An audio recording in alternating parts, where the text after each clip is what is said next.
still waiting on a few people. That's okay. All right, before we get started with the lecture today, guys, last night I went ahead and set up a course blog. I actually just sent you an email letting you know the link to the blog. If you go ahead and check your email, you should be able to get to this right here. If not, it's just mythboard.blogger.com. No more wiki spaces. And what I've done so far is I've uploaded the prezzies, the videos that we've watched. There's also a link up here at the top to the interactive Greek Family Tree blog, or Greek Family Tree site. So I'm going to try and keep all this current for you. Once I have my media site recordings, I'm also going to use Camtasia and actually turn them into video and upload them to the blog as well. So you'll actually have all of the course materials that you need in one place. I do want your input, though. As we found out last semester, Wikispaces didn't exactly do everything we wanted it to do. And you let me know, and we're changing it. So I need your opinion on Blogger. I did a lot of research on this over the last few days, and this seems to be the simplest form of getting information out to you. And yes, there are areas for comments, and yes, I can comment back to you. So if you have any questions about a particular subject, if you'll make a comment in that particular area of the blog, it'll be easier for me to get back to you. So if you're watching the videos and something doesn't make sense, make a comment underneath the videos. If you're looking at the family tree and you have a question about the family tree or why it's not like what you have in your book, let me know in that section so that we can actually start a thread comment, because that'll probably help other people. Now, the family tree, the interactive family tree that I gave you the link to, that is based on the information from your book. It's actually put together from Edith Hamilton's book. If you go to that site, there's also a PowerPoint version of the family tree based on the book. So it's a little bit more in-depth. So this gives you two different resources for the idea of the gods and deities and how to put them together in a cultural context a little bit better. Okay? Before we get started today, do you have any questions over the last lecture that we had? Because that was a lot of information. It's okay. Technically, we covered thousands of years in about an hour and a half.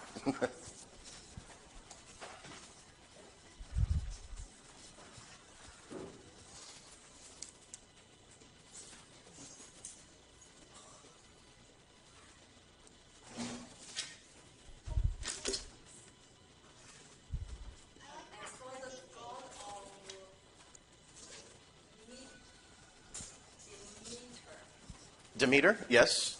Is she not important? Oh, she's very important.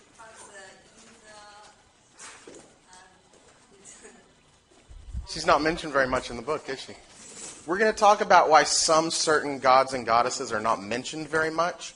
But just as kind of a teaser, think back to what we said about the ideas of myth.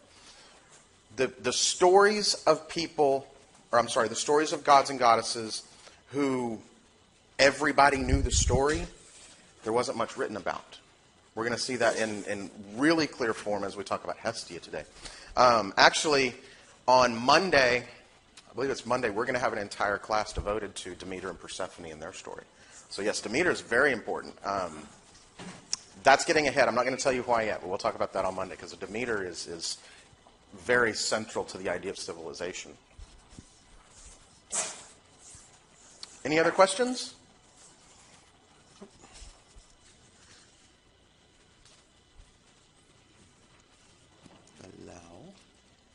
Okay. What we're going to do today is get a look at this idea of the Olympians, the reign of the Olympians, and also split this into two parts. Yeah, yeah. We talk about planets. Yes. Is that because of this word is similar to China, therefore it is sometimes misunderstood as a representative as time. Yes. And then you mentioned that because, when you talk about Zeus is the youngest and the oldest at the same time, you said his brothers and sisters in Kronos valley did not grow because What we're looking at is we're looking at how this is represented in the Theogony. Okay? As Hesiod was writing the Theogony, he had this notion, he had this idea that Chronos and Chronos sounded similar, so he was playing with the linguistic structure. Hesiod did look at this idea, almost ironically, that these two ideas were the same, that Chronos could represent time. So as we're looking at this, remember, it's not real, it's not true, it's an interpretation of a myth. And there are many interpretations of the myth. However, Hesiod's version is the most complete version of the myth, so this is the one that the scholars tend to follow. People at the time may not have recognized Chronos as time, but as we look back on it and as we look and see what people recognized as they were reading Hesiod, they came to represent it as time. Therefore, we study it as almost an allegory to this idea of time. Okay, so yeah, it's, again, throw your logic out the window because it's going to get all over the place. But for our purpose, you can't equate Chronos with time. So when he's telling the story about the order of the birth and that Zeus is the youngest and the oldest, we have to assume that Hesiod is saying, yeah, Chronos is time. So it becomes a metaphor. The belly becomes the metaphor. Okay. So as we're going to look at today, we're looking at the belief in the Olympians, the belief of, first of all, the original six, Zeus's brothers and sisters. We are going to get into all of the other Olympians as we move forward over the next couple of weeks. But first and foremost, we need to understand this hierarchy that's put in place. So in the first part of the lecture today, we're going to look at these actual six gods. We're not going to talk in great detail about them as we do with the other ones, because these are the known gods. You know, just like we said in mythology, if the story's known, there's not much written about it. Well, we know about Zeus, Poseidon, Hades, Hera, not so much about Hestia, and not so much about Demeter, but we're going to talk more in depth about them. But we know who Zeus is. We know that Zeus is the high god. So we're going to give a brief overview of how he set things up, how he set things in motion. And then in the second part of the lecture, we're going to look at the relationship between the gods and the mortals. What is the difference between immortals and mortals, and what does Zeus do to maintain this hierarchy? Or what powers do people bestow upon their god Zeus to keep this separate? All right? And I want to make that clear distinction, as we'll see later. Okay? So, where did the gods live? They lived on Mount Olympus. All right? That's Mount Olympus, the Olympians. Should be easy to remember that. Okay. Zeus, as both the youngest and the oldest, sets himself as like the highest power. Once Zeus is in power, again, these aren't doctrines, these are held beliefs that people put into place on these gods. And as you may, in just a few minutes, say, wait a minute, you just said something that's different than what you're saying now. We'll talk about that in a minute. After Zeus is put into power, there will be no further change of power. There will be no more overthrowing of a god by a son or a daughter that will put them in a higher place than Zeus or any of the other gods for that matter. So Zeus is high god, the Olympians are in place, nobody is going to overtake that. Even if you've read Percy Jackson and you think that they will, that's not part of the myth. All right. Okay. Zeus is high god and will remain so. Zeus divides the power between his brothers first. Okay, so Zeus, everybody is reborn from the belly of Chronos, and he says, okay, I'm going to establish who has control over what. The first thing he does is divide power between he and his two brothers. We call this the triple division. So if you're doing any research on mythology and you see the triple division, this is what they're talking about. And it's the delineation of power between Hades, Poseidon, and Zeus. Zeus gives Hades control over Tartarus. Remember what Tartarus is? The underworld. Yeah, the underworld. What we refer to as hell. He's also Lord of the dead. Now, this has come to be represented as something dark, as something evil. But you need to go back in time and remember what we said about this idea of the dead. It wasn't necessarily people who are living are good, people who are dead are evil. There are people with horns and fire and brimstone. It did come to represent that. But when we're looking at the idea of the division of power, the underworld is simply people who have moved to another state of being. There are still ways to communicate with those people. There are stories, as we'll see over the next few weeks, of heroes who go down into Tartaros to try and bring people back to the land of the living. And they can talk to Hades, and they can talk to the people who are in the land of the dead. So we don't really recognize this finality of death yet. We don't have the critical thought, we don't have the information to tell us dead is dead is dead. Right? So we start to see this as just simply a separation. Poseidon is given dominion over, first and foremost, waters. The ocean, the rivers, the rain, pretty much anything that has to do with water becomes Poseidon's job. Now remember, we have Oceanus, we have Pontos, but these are not gods of. These are representations. So, in other words, Poseidon is the god of Oceanus, the god of Pontos, right? And he's also the bringer of earthquakes. He's the god of earthquakes. Well, think about this. What happens to waters when there's an earthquake? We get tsunamis, we get tidal waves, we get these big roaring waters that come up on land. So, we started to equate, this is first ideas of critical thought. Hey, if the ground shakes, that means we're about to get flooded. Take cover. So, that means that the god who oversaw the water also was in charge of making this ground shake, because the purpose of the ground shaking was to make the water move. All right? Again, this was the commonly held belief. And this one, I'm sorry, I don't completely understand. He's also the god of horses. So we have waters, earthquakes, and horses. Huh? Horses. And Zeus gives himself dominion over the sky, the earth, and pretty much everything else. All right? Everything that Zeus, or everything that the other gods have control over, Zeus also has control over. They answer to Zeus. But he's directly involved in the earth and the sky.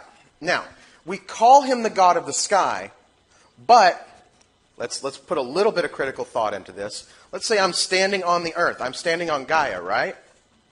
That means I'm actually, technically, in the air. Why? Because I'm not in Gaia. There's the sky, the division point is the actual ground, and then there's the underworld. So I'm not in the underworld, I'm actually, in a way, in the air above Gaia. So therefore, I am in the sky, right? So the sky and the earth kind of go together. Once he has divided power between his brothers, he then gives control to his sisters.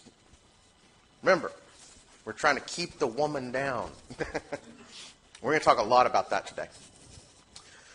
He gives control to Hera. Where are we at? Yeah. Man, could y'all pull those curtains too for me, please? I'm getting a really bad glare. Okay. Hera is the goddess of marriage and married women.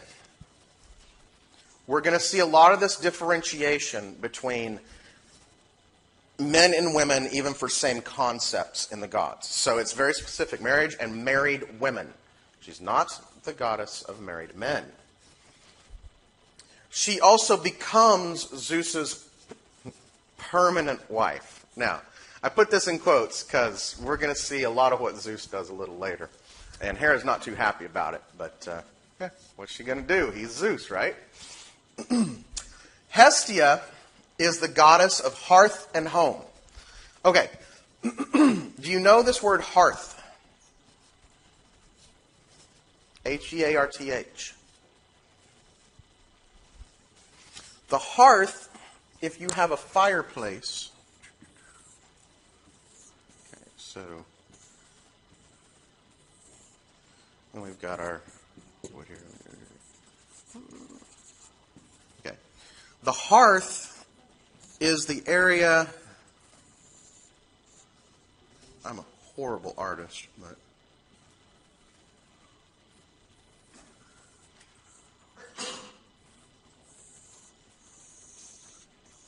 Okay. If you have a fireplace, the hearth is the area right in front of the fireplace. Usually it has a seat where you can sit in front of the fire. Hestia is the goddess of the hearth. Now, when you're looking at this, you're like, okay, she's the goddess of a chair. Yes, but no. Hestia is probably one of the most important gods, or goddesses, I should say, when it comes to the idea of civilization. Right? We're going to see two goddesses that are critically important to this idea of culture and civilization. Those are going to be Hestia and Demeter.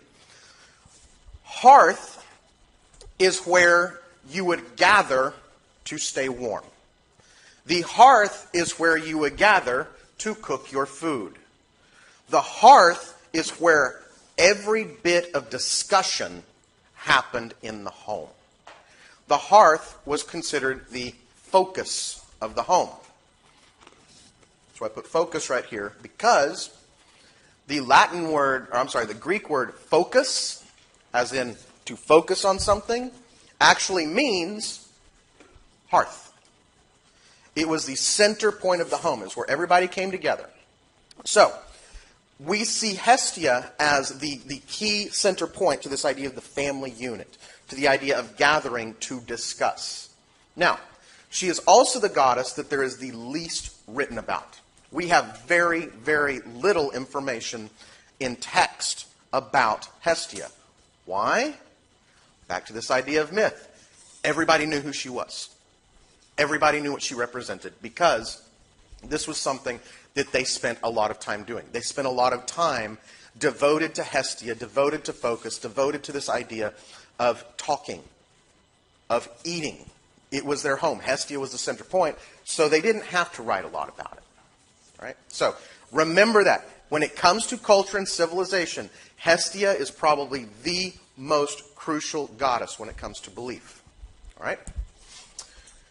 And the other one that is extremely crucial to the idea of civilization is Demeter.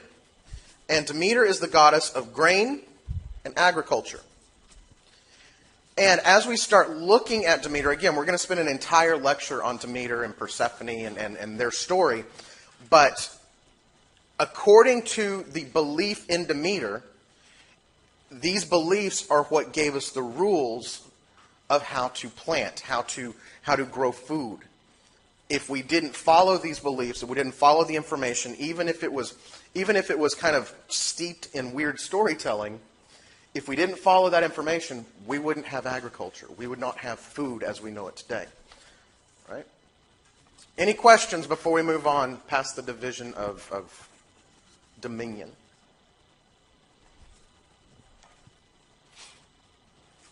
So Zeus he's distributed out the power to his brothers and sisters. A little bit of nepotism going on, but hey, what can you do? So Zeus extends his power. Why? Because he's all powerful. He can do that.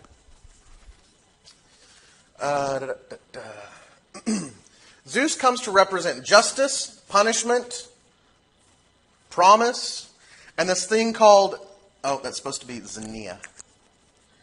Xenia. I'll write it up here. Xenia. Xenia is a concept of hospitality. It is a concept of kindness when somebody comes into your home, into your city. And you may think of this like, why is that important? It's not a big deal. It is absolutely a big deal. Because you've got to remember, at this point, Greece was still separated tribes. There was no power within an individual tribe. Each tribe needed to form alliances with other tribes. It was crucial for the survival of the Greeks. So, this idea of Xenia becomes extremely important because Xenia is how you would behave towards people visiting your city, to form these alliances. This idea of hospitality was central to these alliances so that the Greeks could survive, the ancient Greeks could survive. They needed these people to back them up. Remember the video that we watched?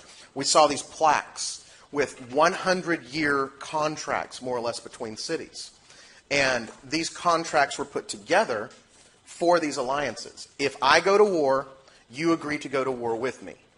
If I get into trouble, if somebody is attacking my village, you agree to come help me.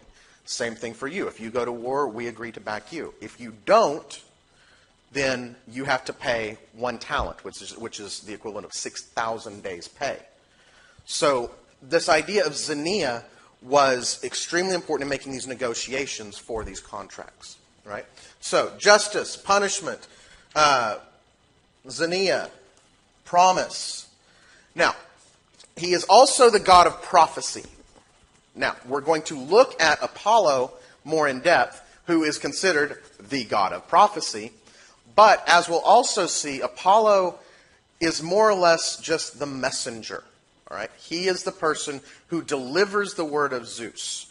And he is the person who delivers the words of the humans to Zeus. So he is a messenger of prophecy. Zeus is the god of prophecy because he's the one who is all-powerful. Well, more or less all-powerful.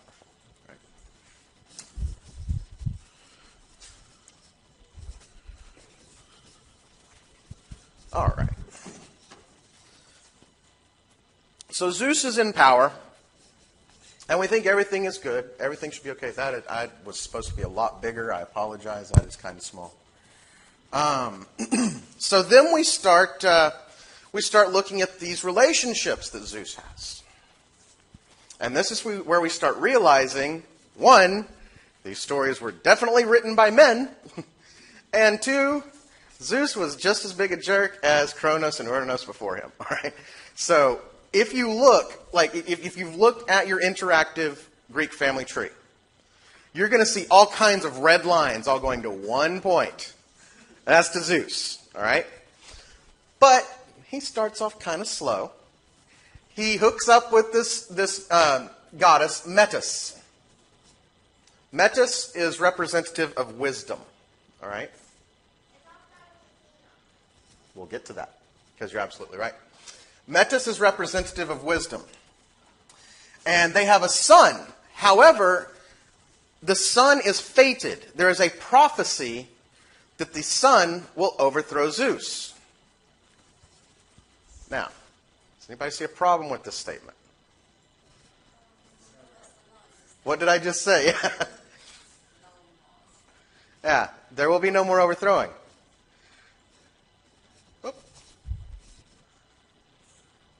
And you know what? You're absolutely right. Who has power over prophecy? Zeus. So even though it's prophesied, even though it's fated, even though the prophecy says, Zeus, you will have a son, he will overthrow you, you will die. Zeus goes, oh, I don't think so. He has power over prophecy. So what does he do? He actually kind of takes a lesson from his father and his grandfather. Remember, you remember what happened. I'm not going to go into detail about what happened again. And then Zeus tricks his father by, coming back and freeing all of his siblings. Well, Zeus says, I've got an idea. I can fix this. So instead of eating the children or shoving the children back up in the womb, he decides instead just to eat Metis. He eats his wife. He hears the prophecy and says, all right, I can solve this. If my wife isn't here, the prophecy can't exist. Well, she's already become pregnant with Athena. All right? So, Metis is pregnant with Athena, who has been eaten by Zeus. So you've got Zeus, Metis, Athena. All right? Mm-hmm. All right, Metis is already pregnant with... sorry. Is already pregnant with the gray-eyed daughter. This is the prophecy right here. I've included that in your PowerPoint and your Prezi also, so if you want to read the statement, this is actually from the Theogony. So she's pregnant with the gray-eyed daughter, Athena. She is the goddess of wisdom and battle strategy. Think about this. Men are the people who fight in war, but we have a goddess of strategy, of being smart. All right? Goddess of wisdom. Now, Metis is representative of wisdom. All right? We can almost think of her as a titan. She is this idea of wisdom. Athena has dominion over. She is the goddess of wisdom. So that is how we get this differentiation between Metis and Athena. So, okay, this is also one of the only times where you will see prophecy or fate avoided in mythology. For the first reason, it's because it's Zeus. Now, Zeus is given opportunities throughout the rest of these mythological stories to circumvent fate. But Hera tends to be the one to convince him not to. What we come to understand is that Zeus can go around fate, can circumvent fate, but he shouldn't. And he comes to understand that he shouldn't. Even if it means the death of his sons and daughters, if it means the death of his human toys, as we'll see, as they're kind of referred to, he should not intervene in fate, right? So this is one of the only times that you're going to see him actually do so. Okay, swallows Metis, daughter's already born. Now, we need to look at this birth of Athena real quick, because it's really important to understand why the story is told the way it is and how it relates to our ideas of medicine. All right? Athena is born not from Metis, from Zeus's belly. Athena is born from Zeus's head. Yes. She comes out of his head. There are famous art pieces. I meant to have one up here, but for some reason I can't go to video or to picture sites right now. It keeps saying the page can't be displayed. But in the pictures, in the vase paintings, what we tend to see is Hephaestus, the god of metalworks, the god of the forge, another one we'll talk about in greater detail. What he's doing is he's actually hitting Zeus over the head with an axe, and out comes Athena. Right? Now, let's think about this for a minute. Babies had been born before in civilization, and they quite obviously did not come out of the head, right? But remember, gods are different than humans. So why, even though we have this anthropomorphic idea, this personified idea of the god, why do we have this different birth? A lot of people try to say that it's because she is the god, she's represented as the goddess of wisdom, therefore she comes out of Zeus's head. There's a big problem with this. When we look back on the ideas of medicine, did you guys take the history of medicine class when Dr. Regal was here? Did any of you take that? You might recognize some of this then, those of you who did. When we think back to this idea of medicine in Greek culture, remember, we're on the edge of critical thinking. Why do we know now where babies come from and what our stomach does and what our head does? Because we have information. We have information that we can research, we can find out exactly what different parts of our body do, and then we can actually form our own opinions based on that good, solid information. We didn't have that back then. We had ideas that were usually part and parcel with mythological beliefs. So, in the body, in the idea of Greek medicine, they believed that thought came from your stomach. Now think about this. It may seem kind of awkward, but if you think about it, it's kind of logical. You cannot feel thought in your head. Your head, if you're normal, does not hurt if you're thinking too hard, right? What does hurt when you're upset, if somebody tells you bad news, if you get too excited about something, where do you feel that? You feel it in your stomach. You know, if your boyfriend or girlfriend breaks up with you, one of two things happen. Either you can't eat anything because your stomach hurts so bad, or you eat and eat and eat because you feel empty. Where? In your stomach, right? So these are ideas of loss. These are ideas of discomfort that come from your stomach, that come from thought. So the original logical idea was that your thought comes from your stomach. Well, where did Zeus put Metis? In his stomach. He ate her, down to the stomach. So wisdom was lodged in Zeus's stomach, not in Zeus's head. What else was in Metis? Athena. the goddess of wisdom, of battle strategy. So he had this huge ball of wisdom, this huge ball of smarts, of intelligence, sitting in his stomach. Right? Well, to be kind of crude, The time is we had to have a place for the baby to come out. p.m. And men kind of don't really have a place for the baby to come out. So what we start to look at then is, where could this baby come out? Well, we think of the brain. Why do we immediately go to this idea of the brain? Again, back in Greek medicine, when would be the only time that you would be able to see a person's brain? Way back in ancient Greek times. Can't really see it if they drill a hole in your head, though. So when would be the only time that you could actually see a brain? Experiment. Which means the person is what? Dead. Yeah, the person is dead.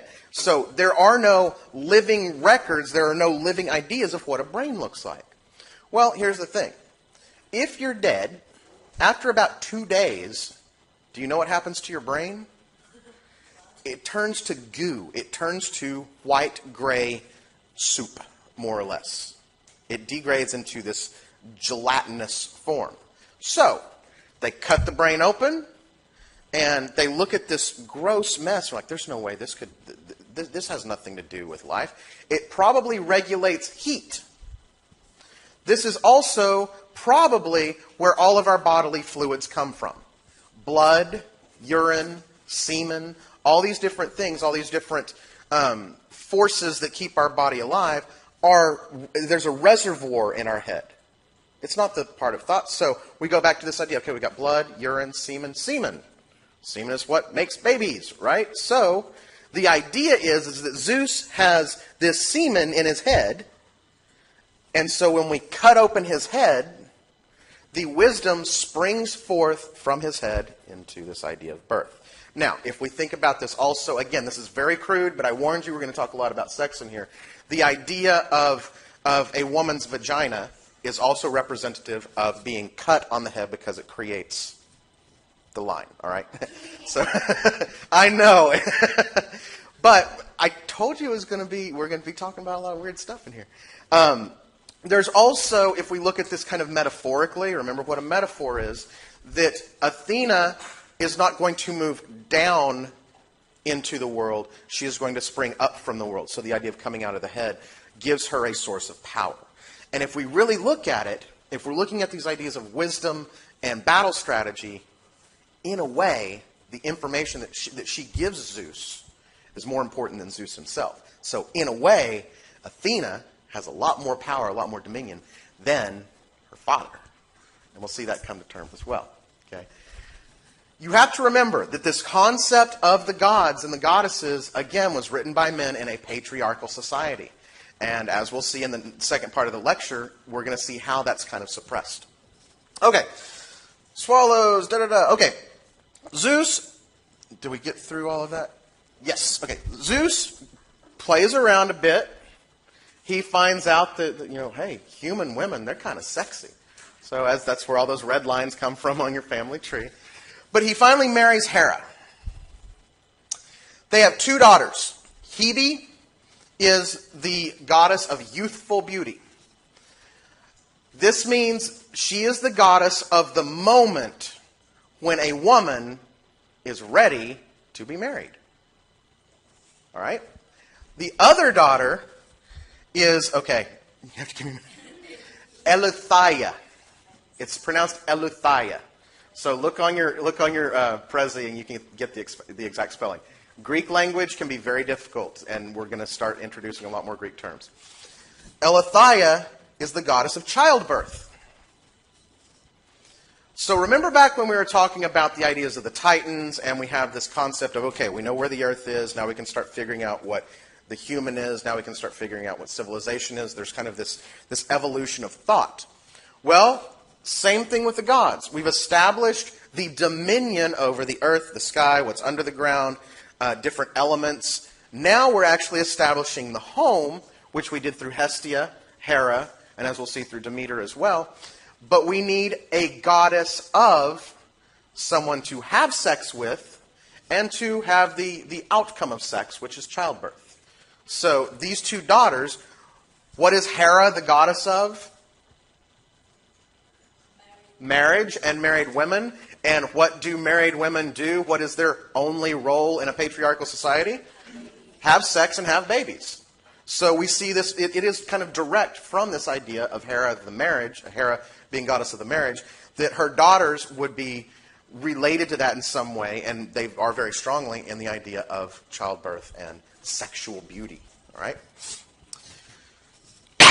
Pardon me. They also have a son, Ares. Probably heard of him. He's the god of war. We are going to spend, again, an entire class talking about Ares, because there's a lot of really cool stuff when it comes to how they talk about Ares. So, think about this.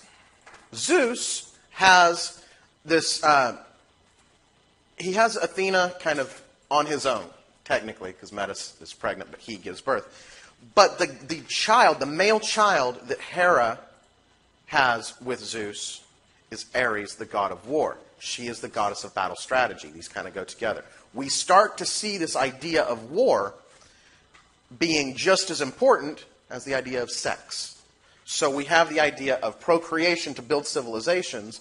We also have this idea of war as conquest. This idea of war to overtake different areas. The two things that are necessary for a civilization to grow: people and land. Two ways to get it: sex and war. So these become two of the most critical points of expanding the civilization: sex and war. Okay? Yeah?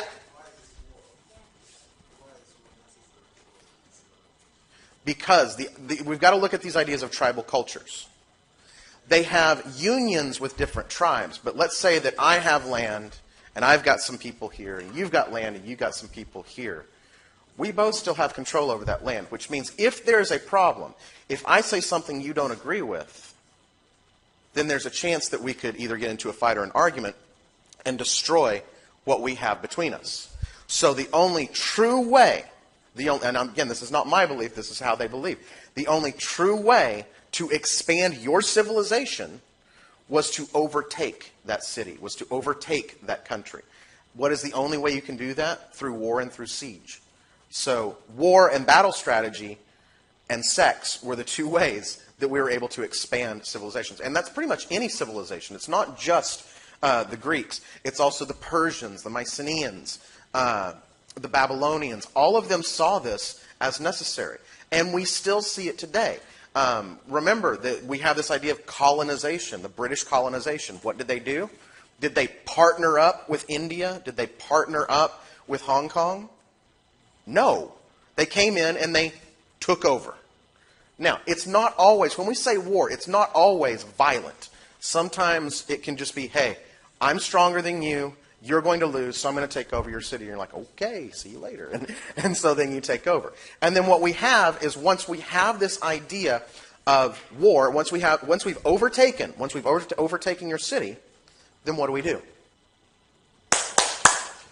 We start having sex. With who? With the members of your city.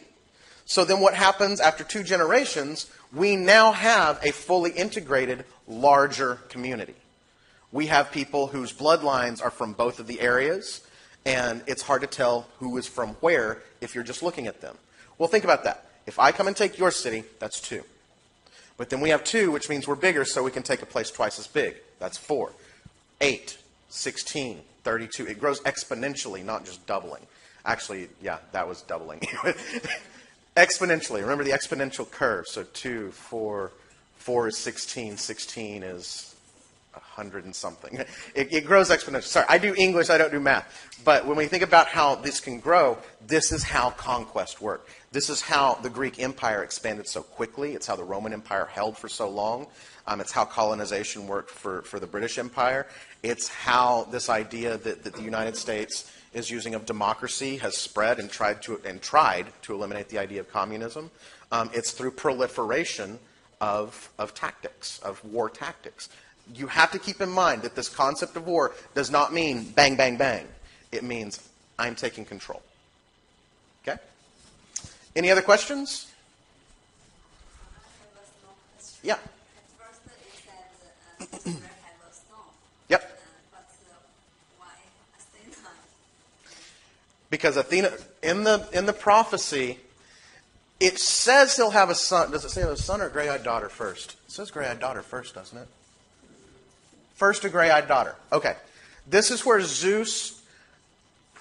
We got to kind of put it in a timeline, even though, remember, timelines and logic don't really work. But if we're looking at this just from the passage, Zeus, with Metis, right, finds out, or maybe doesn't find out, that she's pregnant with Athena. At that point, he receives the prophecy.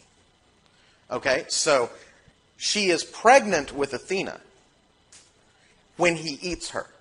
But if he eats her, they can't conceive again. They can't have sex again. So that's how he's stopped the prophecy.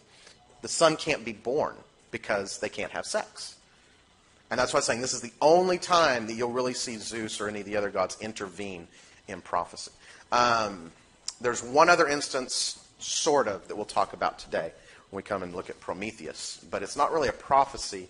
It's something else that the gods don't normally do. All right? Where are we at? Hera gives birth. Okay. Zeus and Hera have their kids, their 2 daughters and their son, Hebe, Eleutheia, it's a hard one to say, and Ares. Then Hera has a son on her own. Again, throw logic out. We don't. There's no explanation needed. Just know she has a son without Zeus, without a man. She gives birth to Hephaestus. Hephaestus. He's the god of the forge and metalworks. And actually, this is the term right here for a child who's born without conception. In other words, without sex. Now, here's the thing.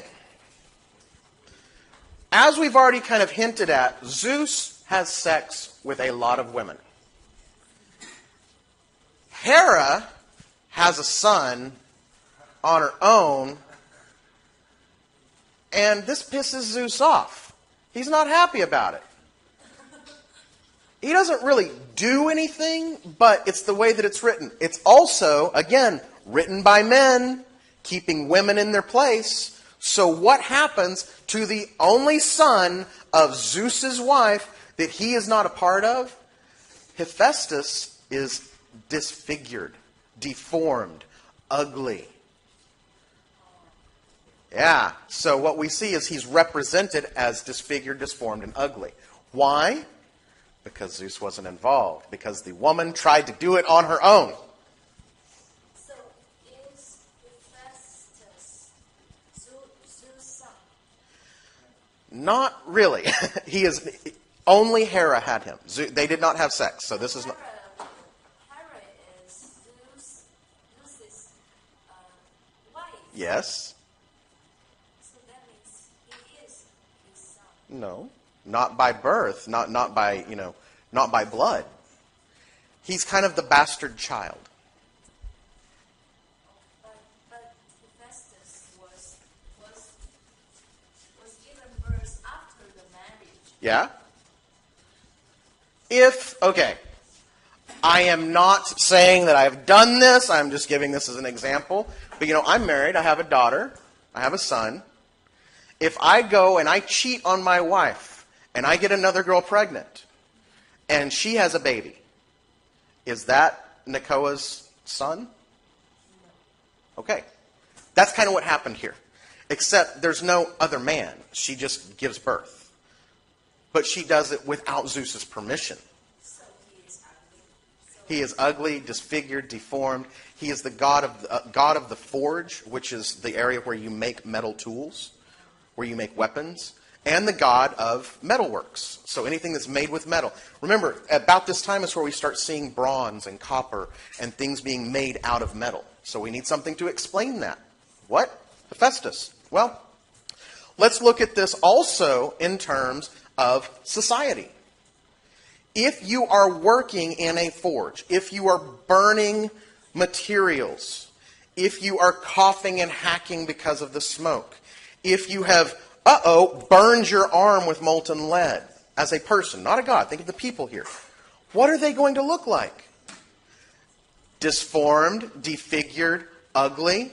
So the god actually becomes representative of what people see of the people in that trade.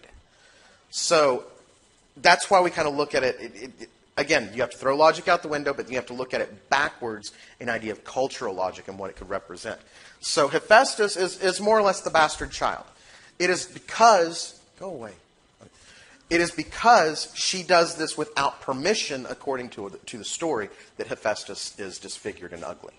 But we also start to see the real relevance of beauty within culture. The gods are beautiful. Actually, as we'll see in another lecture coming up in the next couple of days, the gods are so beautiful that if you look on them, if a human looks on them with his own eyes, they explode because we can't handle how beautiful they are, right? So, Hephaestus is the god of the metal forge. Why does Hera has this kind of power to give birth to a baby without a man? And if you can do this, then why do we need men? She's right. Logic out the window. But it also shows, this is actually, remember, going back to this idea of psychology, if you looked at that other PowerPoint that I gave you that we didn't cover in class, we talk about these psychological anxieties. Men, throughout history, are terrified of women. They're terrified of them because, and we'll talk about this in the second part, of how women have this power. And we have this psychological anxiety. If we don't have women, we can't make babies. And this is kind of showing that there is still power. It shows our fear. It shows kind of a Freudian fear.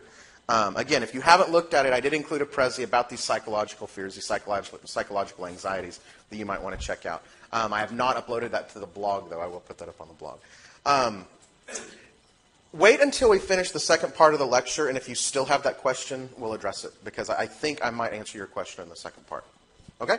Let me figure out where we are real quick. Zeus... Okay, Zeus discovers human women. And Hera is not happy. Again, this is where all the red lines come from, and this is where we get the idea of the demigod.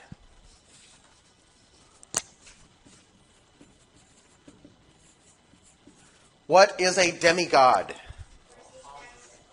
Do what? Half a god.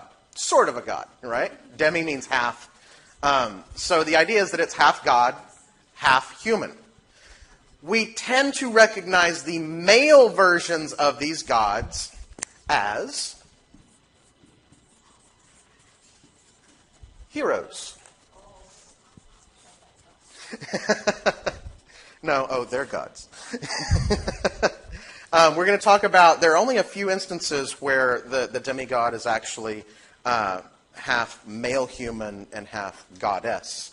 And as we'll find out, it doesn't really work. Why? Because it wasn't Zeus's. Now, when I say Zeus discovers women, we're going to see a lot of the differences between gods and humans in the second half. But one of the things you need to understand is, remember, not only are gods immortal, but they are extremely powerful, especially Zeus. Zeus can change into whatever he wants. He can change his appearance into whatever he wants. As we'll see in some of the stories about Zeus's escapades, he can turn into a bull. He can turn into, and a bull is actually a sign of political power. So we'll talk about how that reflects political power. He can turn himself into a swan. There's this famous story that's turned into a famous poem by William Butler Yeats called Leda and the Swan. He can even turn himself into a human form of someone who the woman desires, which if you think about it, that would probably be the easiest way to go. You know, pretend to be the person that the woman loves, and then you don't have to turn into a bull or a swan or anything like that. Or, in the case of another young lady, a shower of gold coins. So he turns himself into a shower of gold coins that lands on her lap. Sexual imagery. So, yeah, it would be easier if you could turn into just the person over and over again, but think about storytelling, that would be boring. So if we turn into an animal, then it creates this idea of tension, sexual tension and story-driven tension. Okay, Prezi things in the way. Where are we at?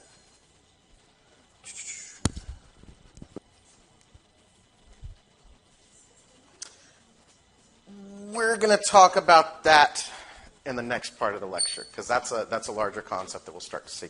The idea here is, actually, you know what? I'll go ahead and mention it. We call this syncretization. And sorry, the Prezi emblem is over it right there. It's in yours, though. I can try here.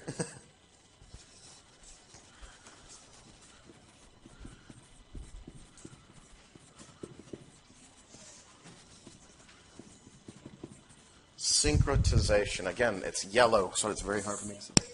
Syncretism. Thank you.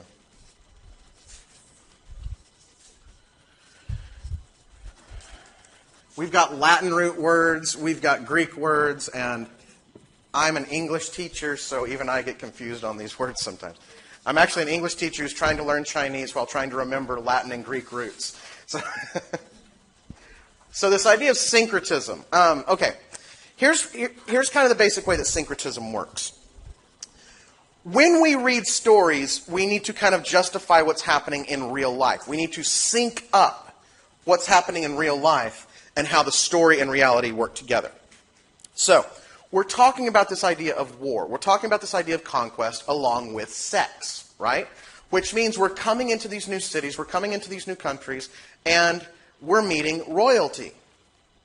We're inevitably moving into other societies that don't have a patriarchal society. They may have a matriarchal society. They may have, God forbid, a queen, right?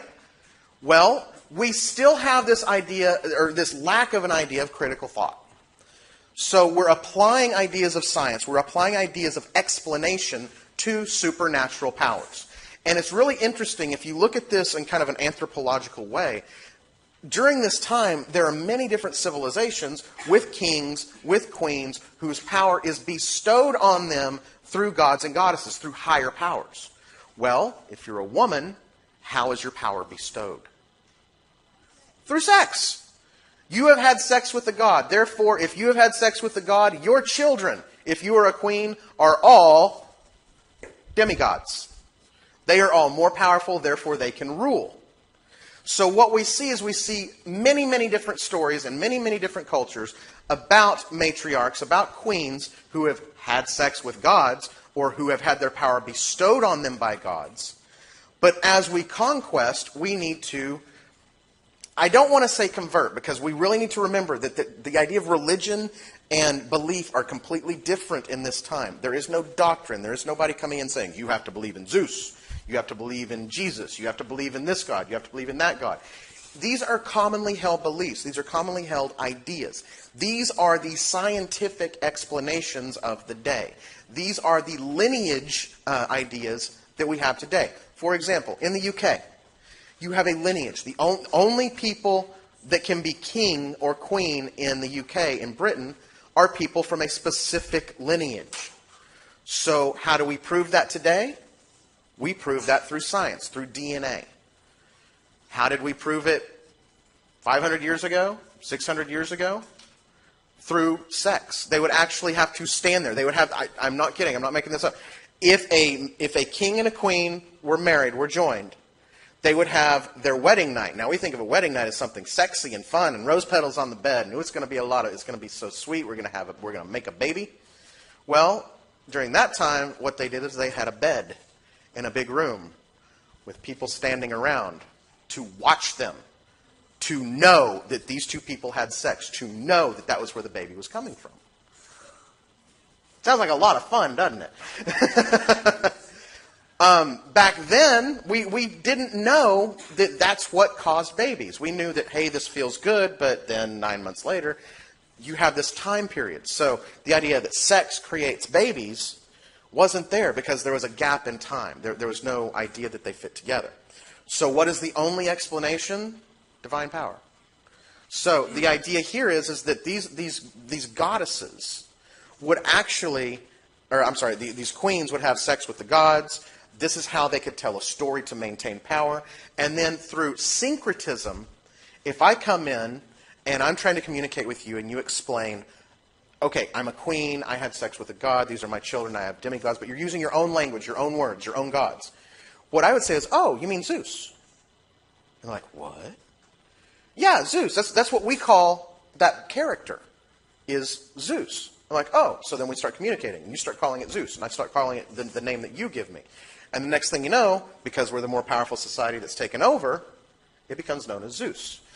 We can actually see this today. When we look at the monotheistic religions, especially between Christianity and Islam, let's go back before the year 2000, before the 9/11 attacks. Not many people in the United States had any clue, any idea what Islam was. We knew Christianity. And we are taught there is God and there is Jesus. And there's a Holy Ghost, the Trinity, right? Well, then all of a sudden these attacks happen and we're introduced to this idea of Islam, where they have a God named Allah, right? Well, guess what? Do you know what Allah means? The word Allah means God. It is the truth, but our idea of God, Yahweh, is also the word for truth, the one true God. So what they're doing, what Islam has, they even use the Old Testament. They use the Old Testament of Christianity. They're the same text. So because we can tend to be naive, but because we can tend to pass judgment quickly, we assumed, or not we, America as a whole assumed, that Allah was a different God because he behaved differently, because he had a different name. Well, of course he's going to have a different name because they speak a different language. So what we see here is an actual division based on the same concepts because of a misunderstanding. Whereas now some people are starting to accept that these are the same person. They're just written about in different ways from people in different parts of the world. And so this is looking at almost a reverse syncretism, but then a resyncretism when we bring it back. That's a lot of information. Questions? Yeah. Okay. He is the god of forge. Yes. And metalworks. Yes. And Hestia is the god of hearth. The hearth, yes. But if you want to do something with forge and metalworks, you need hearth. You do not need a hearth. You need the little. You need fire. Okay. But see, here's the thing. This is the difference. This is Hephaestus's area. The hearth is just this. It's the seat. Oh, it's where you put your butt. It's where you sit to converse. When we're talking about metalworks, you're not really talking because you're banging metal away. The idea of the hearth, of Hestia's domain, is this little place in front of the fire, the focus of the home. So he is not in charge of the fire inside. He works with fire. He has control over fire, but it's a different type of fire. And it's interesting that you bring up fire because in the next part of the lecture we're going to talk about Prometheus and the importance of fire to culture. But we need to think of fire. Remember, with the water, we have Oceanus and we have Pontos, two different ideas of water. We don't have different names for the fire that we're going to talk about, but we have different uses for the fire. So there is a concept that there's a particular type of fire that's used for metalworks. There's a particular type of fire that's used for heating and cooking. And there actually is. You use a lot hotter fire when we're talking about metalworks. You've got to be able to melt the metals down. What if a hearth can make food and also make metal? It can't. It can't. Don't worry. If you actually put like a piece of meat into a metal forge, it'd be going to be burned and dead, or burned and inedible. So, yeah. Okay. Any other questions? All right, guys. Let's take about a 10-minute break. Then we'll come back in with the second half of the lecture, and hopefully we'll have time to get to an interesting activity. If not, we'll do it on Monday. Okay?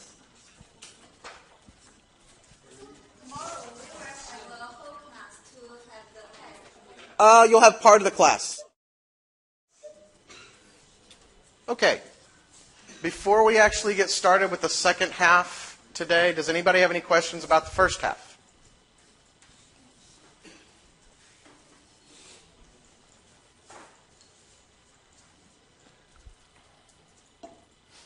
No?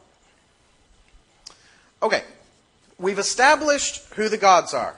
We go back to the first ideas. We looked at the creation of where we are, the universe, the earth, those kinds of things. Now we need to look, and we've looked at the gods. We've looked at the personification of the gods. But we haven't really addressed where we come from. Why are humans here on this earth? And we're going to start transitioning into a new text. The theogony actually documents the creation of the world, creation of the universe. But Hesiod moves into another book called Work and Days. Hesiod had two big texts.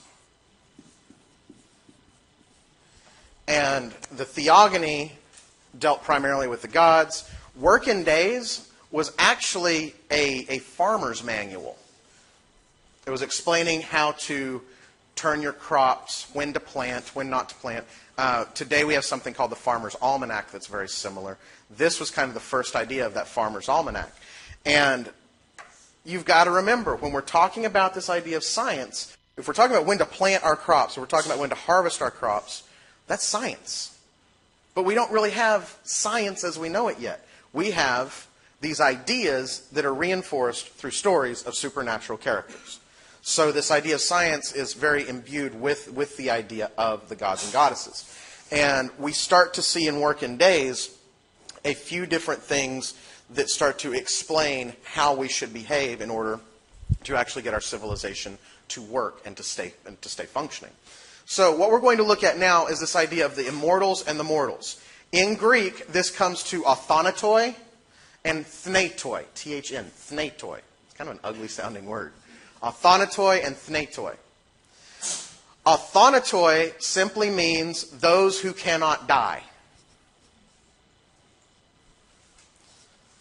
Thnatoi means those who can die, right? So it is the separation between the immortal and the mortal.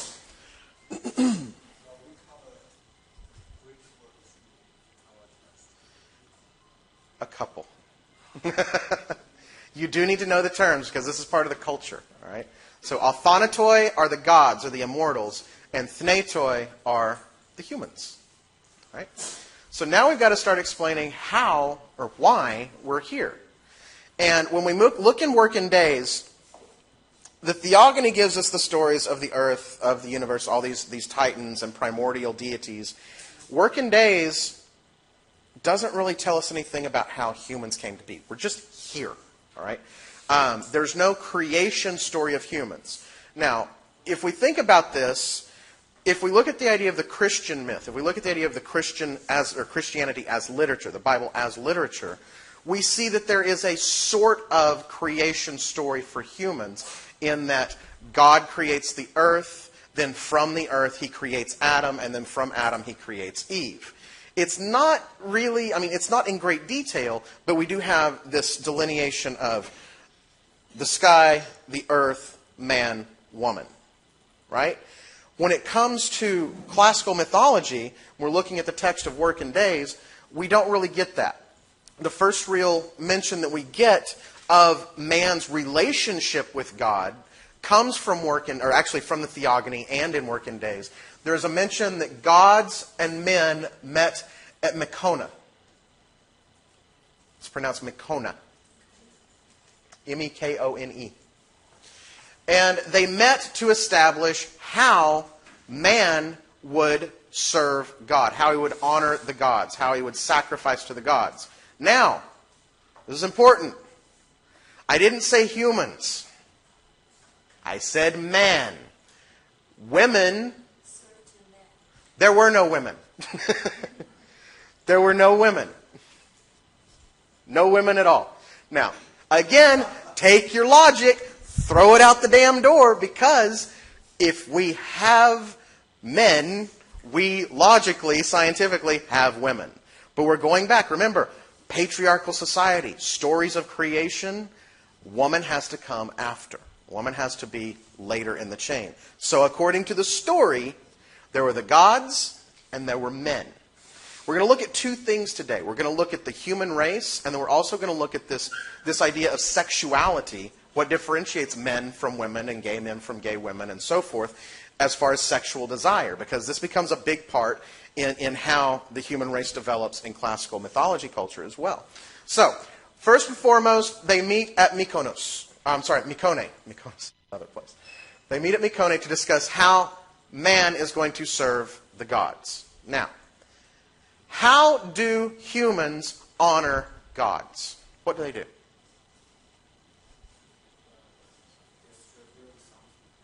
They do what? Like what? Meat. What do they do with this meat? They slaughter it, they cook it, and they give it to the gods. Patriarchal society, also ruled by high-level men. What do you think's happening to that meat? The men who are in charge are eating the meat. They're saying, hey, we're going to use this. We need to get fed. We want to eat good food. So we're going to tell all the people who don't know any better to cook dinner for us, and we're going to give it to the gods. Right? Again, we're looking at this retrospectively outside of the culture, and this is very likely what happened. So, when they meet, Zeus tells them to give him the best part of the meat. Well, enter this character Prometheus. Prometheus is one of the only times you will see a god defend the human race. Prometheus comes in and says, wait a minute. Zeus doesn't need meat. He doesn't even eat meat. We'll look at the differences between the gods and what they actually eat at the end of this lecture. But he doesn't even eat meat. So why do we need to give him the best part? So what Prometheus does is he disguises the worst part of the meat, the bones, the fat, the sinews, the internal organs, puts a skin over it and gives it to Zeus.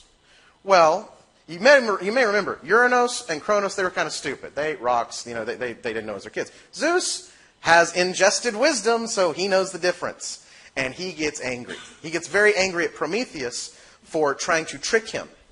So what does Zeus do? He trapped him in a mountain. That comes later. Hold on to it. Time out. After he sowed He took fire from the humans. So in order to punish Prometheus, he punishes the humans by taking fire away from them so they can't cook. They can't have food. Prometheus steals it back, which again pisses off Zeus. So then what does Zeus do? He says, no. Okay, apparently punishing your little toys didn't work, so I'm going to punish you. So that's when Zeus chains Prometheus to a rock, and this eagle comes every day and eats out his liver. Yeah, eats out his liver every day. And then his liver regrows and he re-eats it out. There's a lot more to the story of Prometheus, and we'll talk a little bit more about it when we talk about Demeter and some of the other gods and goddesses. But this is the core of the story. Now, as you see here, where are we at? Yeah, God punishes man. We said before that Zeus was the god of the sky, was the god of the earth, but then bestowed on himself what other power? What is he also the god of? Everything else, but specifically justice. Justice. Right law. What makes things proper? Do you see a problem with that in this story? He's not fair. He's not being just. He's punishing humans for something that Prometheus did, which was morally a good thing. Now, does this mean that there is a problem with the actual translation or with the actual story? No. It can be explained. Remember, the Greeks could always explain anything. When we're talking about the idea of justice, Zeus says that justice exists. Actually, Hesiod says that Zeus says that justice exists between gods and humans and humans.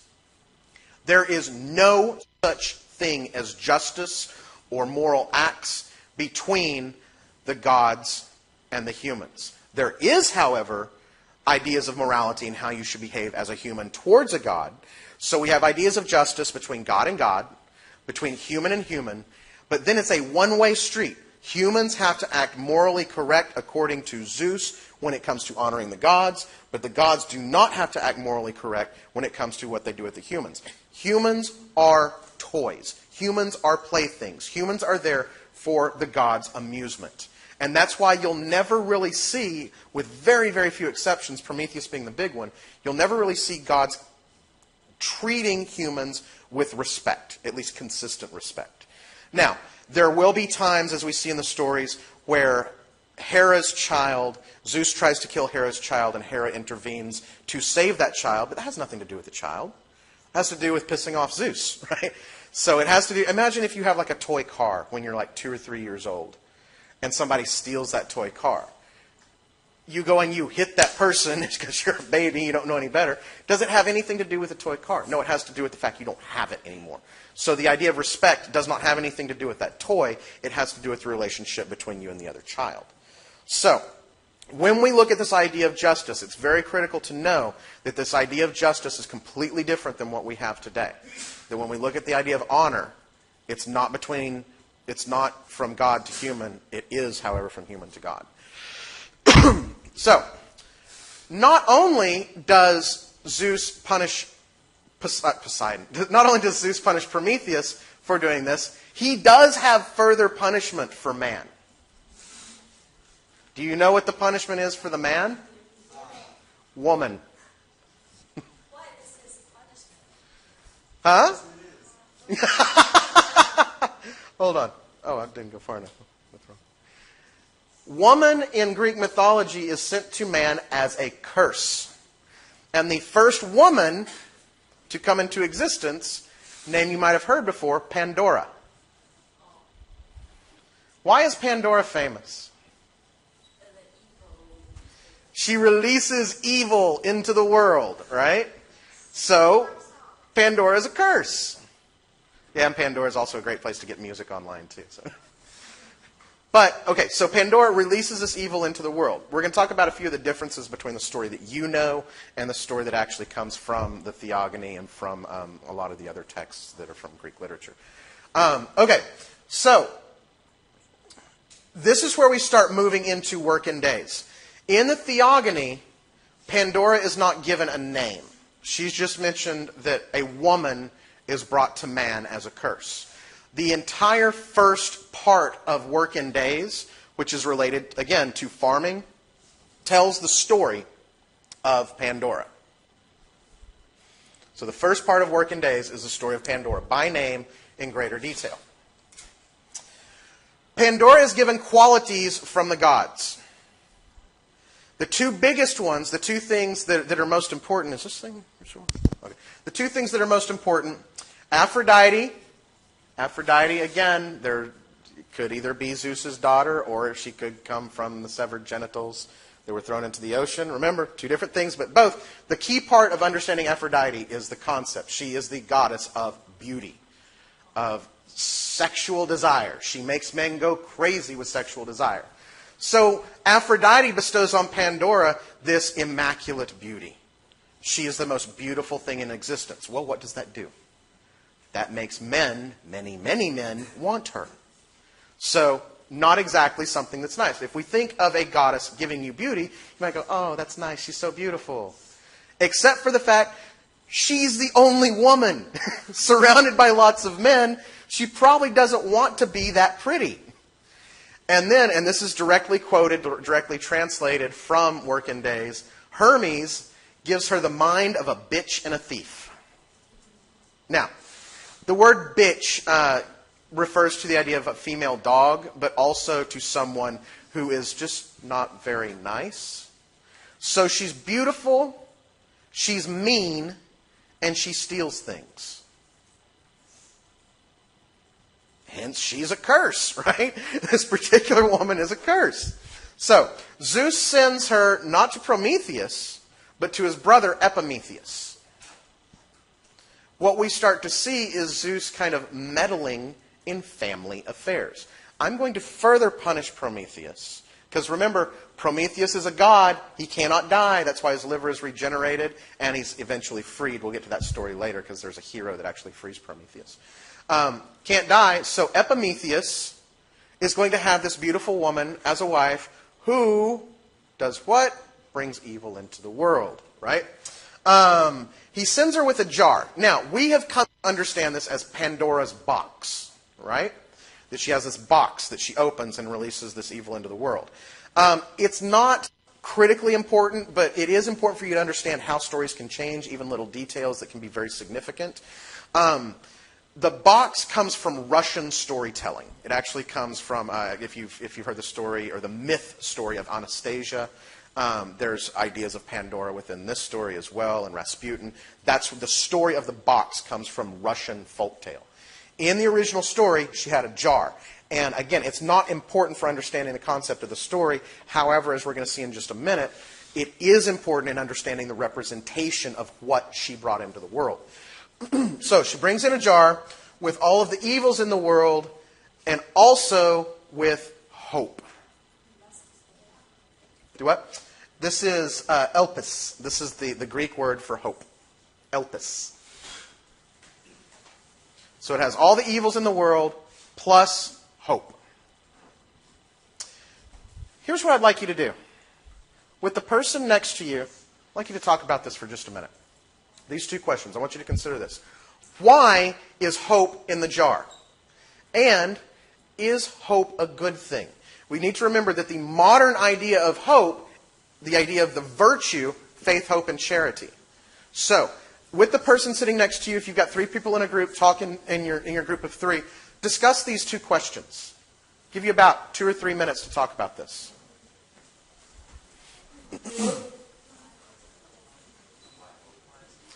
Why don't you move over and join their group to talk?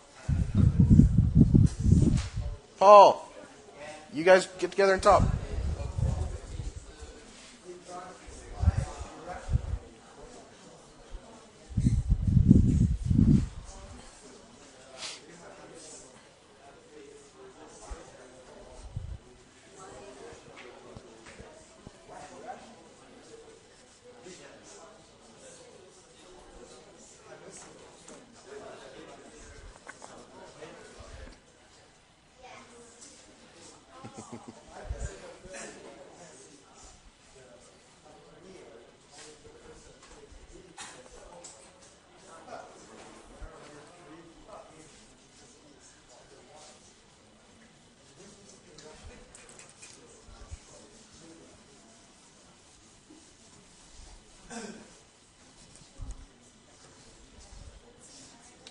Take about 1 more minute, guys.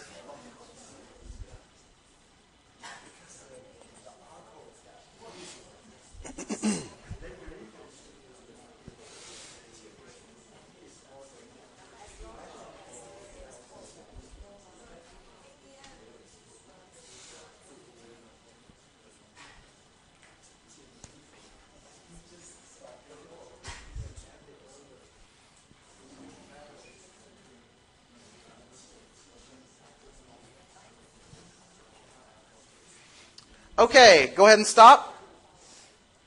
Ask you guys the first question. Just shout out what you think. With all these other evils, why do you think hope is in the jar?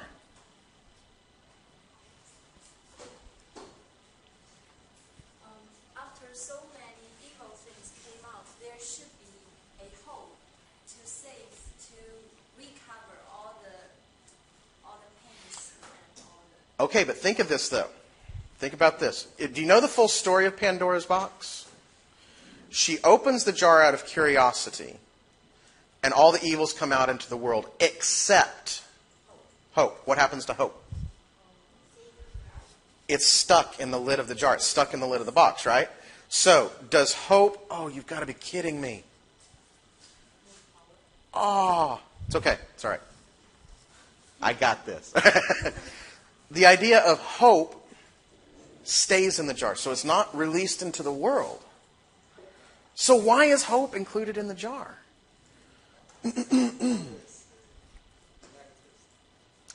Hope is a negative thing. Why? Exactly. It makes people irrational.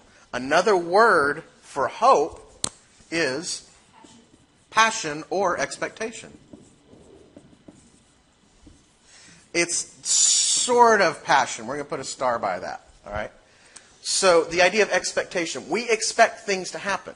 We expect these things to happen if we do certain things. What happens if they don't? We have despair.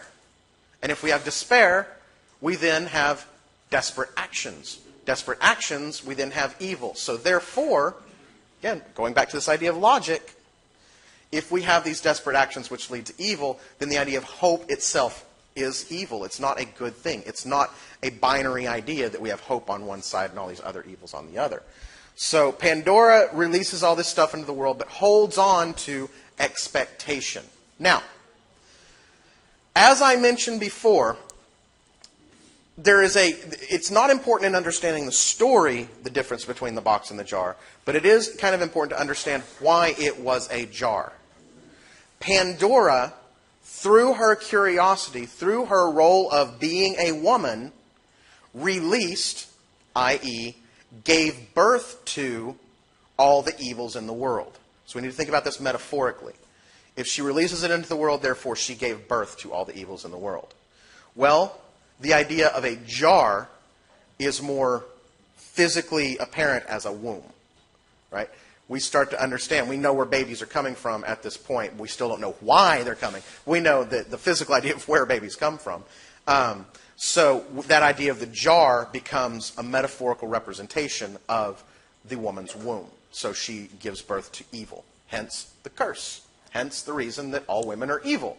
Logical, right? That was a rhetorical question, Neil. You didn't have to answer it. Okay, bless you. I am going to stop the discussion here. And when we pick up on...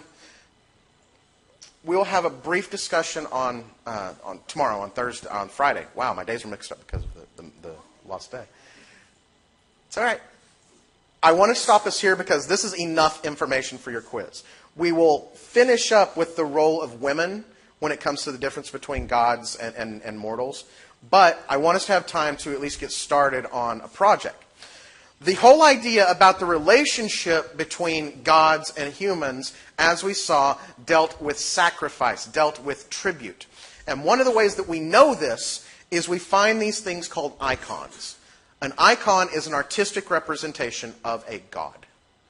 Usually, I mean, you see them in all sizes. You see them like towering over cities. You also see them pocket-sized, so people can carry them around. Sometimes a lot of Catholics will carry around a little statuette of the Virgin Mary in their pocket or on their necklace as an icon.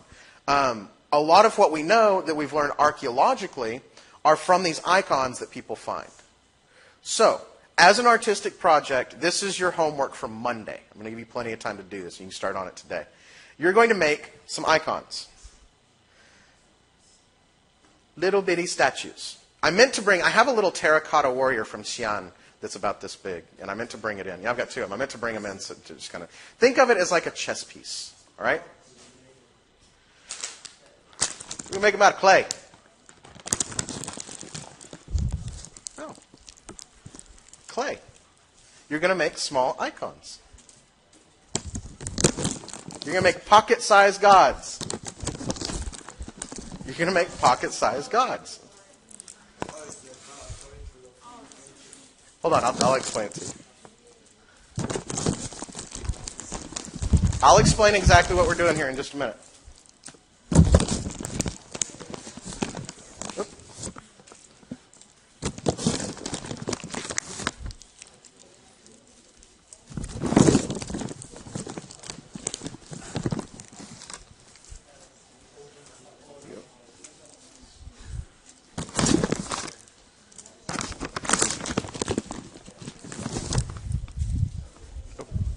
Sorry. There